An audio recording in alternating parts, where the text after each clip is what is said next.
Guys, I am truly not a podcaster. I have been trying to record this same episode like 40 times so far. So many technical problems. Anyhow, welcome back. Episode 7.1 of Who the Fuck Decided to Incarcerate Bolanos. Remember, we're talking about Jeffrey Herbstman. On this episode, 7.1, we're going to talk about what he said his alibi was for the night of October 20th, early morning of October 21st. So the night in question, we're going to talk about the alibi that he gave the prosecutor on direct examination. And we're going to talk about what he claims kind of led up to the phone call that he made in Kalamazoo when he calls 911 and admits to murdering Samantha, and then later says that was a false confession that he gave because he was having a panic attack, so he calls it. So without further ado, we're just going to get right into this. Let's go there. And did those officers ask you questions about your sort of whereabouts the night of Samantha's death? Yes, they did. And looking back at the night of October 20th of 2023, a Friday night, can you help us understand what were your activities that specific night? So on that night, I went to the synagogue, and I stayed at the synagogue. We prayed. I stayed at the synagogue until around 8 o'clock p.m., and then I went directly home. And what, where is home for you without, I guess, giving us your specific address? What neighborhood and what street do you live on? Sure, Southwest Detroit. I live on Grand Boulevard. Okay. And so you said you went from synagogue to home. Let me ask, is Friday night, as a general matter, is that a significant night for in terms of like activities at the synagogue? Yes, so typically we have services on Friday nights and Saturday mornings. Okay, and do you observe the sort of religious custom generally known as Shabbat in terms of activities that you might take a rest from sundown on Friday until sundown on Saturday? Yes, I try not to do work or labor during that time. Are you? Do you take your observance to the level that you don't use any electronic devices during that time? No. Okay, and so do you still use things like phone, computer during that time? Yes, I do. Okay, you heard this guy just say that he still uses his phone and his computer during Shabbat. He just said that he still uses it. Well, we're taking a pause right there to then ask the question, well then, why in fact was his device location, meaning his cell phone location, was off from the night of October 20th of 2023, which was Friday night. The location was off at 8:15 p.m., and the location did not come back on until October 21st, 2023 at 7:30 a.m.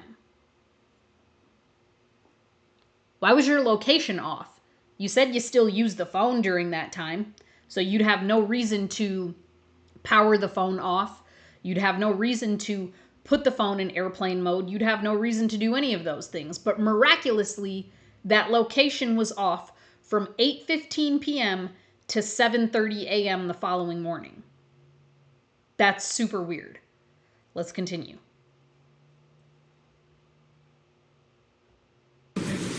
And so when you got home on the night of October 20th of 2021, what did you do after you got home? After I got home, I would have let my dog out. I lay down on the couch. I listened to a podcast. I put on some records, and I went to bed around 10 o'clock. And during the course of that night, did you leave your home at all? No. Okay, you also heard him just testify to the fact that he didn't leave his home at all. Okay, That's what you say. You say you didn't leave your home at all, but your location on your cell phone was also off until 7:30 the next morning. So from here, let's just jump right into when he starts talking about November 7th. Let's just jump right into that and discuss what goes on with this November 7th stuff. So let's see what he says here.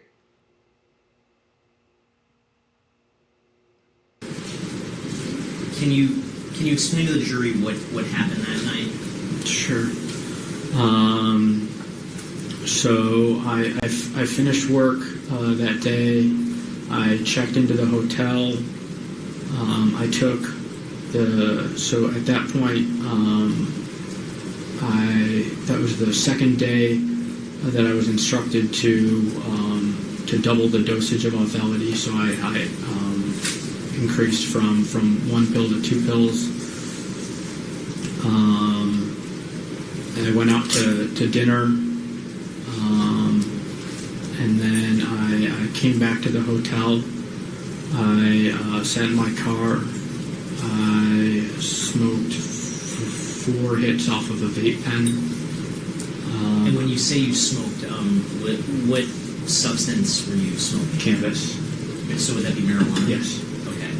And so after you smoked the cannabis, did something happen at that point? No, not initially. I felt fine. I went inside. I bought a sparkling water and went to my hotel room and began listening to a podcast. I began to feel abnormal while listening to the podcast. My thoughts began racing. They soon became what I would describe as uncontrollable, that I couldn't stop worrying about things.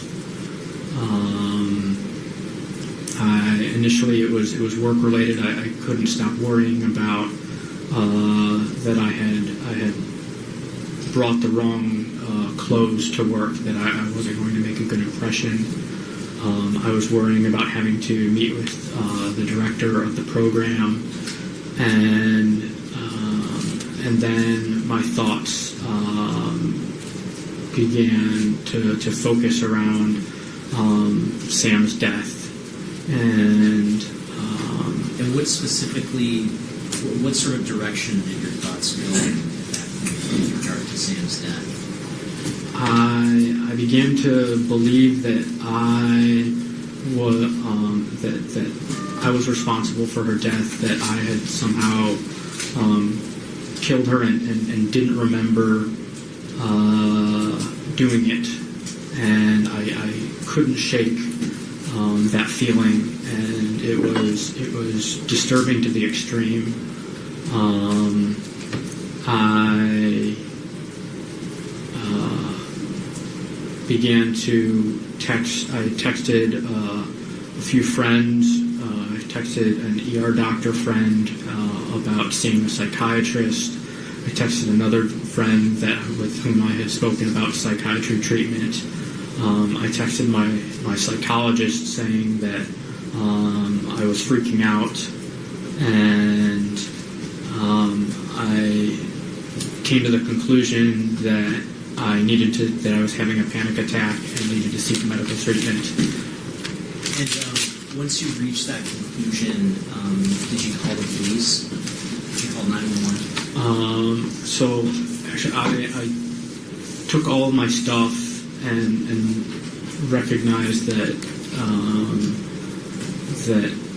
I didn't want my things in the hotel, and so I took all my stuff, put it in the car, went out to the car, and I called 911. Okay, and after you called 911, did you have some interaction with the police? Yes.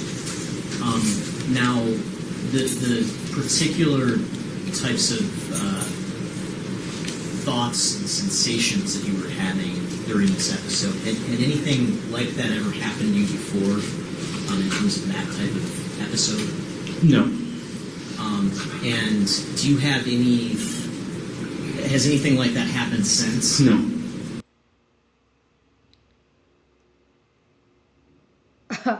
Okay. So the part that he left out there during his direct examination, some of the things that he was talking about is that when he went to that dinner, so he checks into his hotel, he goes to a dinner, he drinks beer at this dinner, and then he smokes his vape pen. So here's a guy who presumably is on a new dose of medication, according to him, where he's doubling up his medication, and then he, of his own volition, decides to drink alcohol and smoke weed on top of that. Now, mind you, where is any of the proof that he, in fact, doubled his medication? Where is the proof of that? I don't know. I have no idea. Where's the proof that that's even the medication that he's taking? I don't know. I have no idea. This is just all what he's saying. So we are taking everything that this man says at face value, is what we're doing. We're taking the fact that he says that, oh, I was at home listening to a podcast and then listening to my records and then went to sleep. And why was your phone location off then? That's not to say that he wouldn't have just left his phone at home anyways, but it's just even more odd that it was off. And now we're just listening to him talk about the fact that he took extra medication, like doubled his dose of medication. Where's the proof that this was your medication? Where was the proof that you were told to double it? And then if in fact you were told to double it, your doctor didn't tell you not to drink and smoke weed with that? That wouldn't have been something like, this is psychiatric medication that you're indicating that you've taken.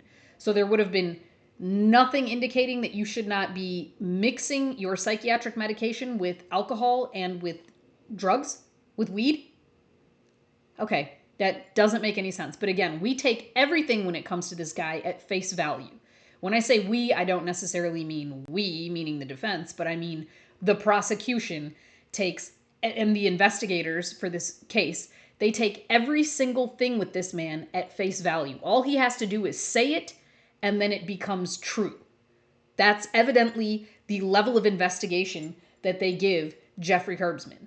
So this is why when I was indicating to the media during this trial that they absolutely did not do a thorough investigation on Jeffrey Herbstman, these are some of the reasons why. There are so many more, but we are just starting down the rabbit hole of exactly what we consider to be a thorough investigation and what do we just consider to be you guys just taking what a person says at face value and just being like, all right, cool. If that's what you say, then that's got to be what it is. All right.